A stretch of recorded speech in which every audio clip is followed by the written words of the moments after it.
Ayun, hello guys, good evening. Kagigising ko lang. Kasi nag-ano ako ng Facebook eh. Kasi titignan ko yung Facebook ko, lalagay ko sa YouTube ko. Kaya lang baka makapiright yun yung Facebook. Kasi sa akin guys, sa totoo lang, hindi ako pwede makapiright. O diba?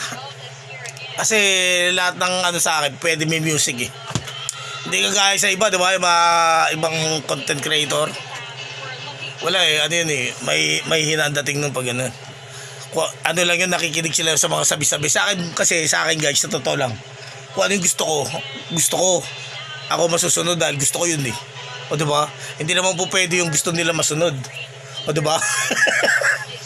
Eh kung mapahamak ako sa ganon, diba? O pwede yun. Eh kung sabihin nila, gusto kita ikulong, eh ayoko naman, o di pahiga na lang kasi gusto nila. O diba? Parang ganon. Kaya tunay na pangyayari. Kaya iba guys, sa totoo lang, huwag kayo sisimpatya. Kasi dito sa amin, kapag sumimpatya, ibig sabihin tablado ka talaga pag sumimpatya.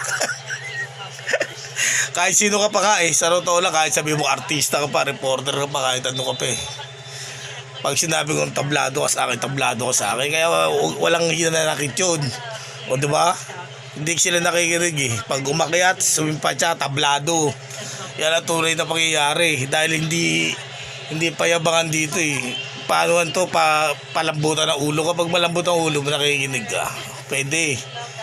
O diba? Hindi pa ako maiinis eh. Yan ang tunay na pangyayari. Wala akong pakialam kung ano mga pinaggagawa nila, diba? Ang tunay na pangyayari. O ngayon, kaya huwag silang magpaparinig-rinig sa akin ako ano, diba? Yan ang tunay na pangyayari. Humalinghin ka na, humalinghin ka na lang na mahina, huwag mo na ipaalam, diba? Gusto mo papaalam pa, ibabroadcast. Kasi guys, yung iba, nagbibideo camera pa, o diba? Akala nila tama. Sa totoo lang, pag napansin kasi ng iba guys, ba't napuputol? Kasi pag napansin ng iba, tapos sila pa magagalit, o diba?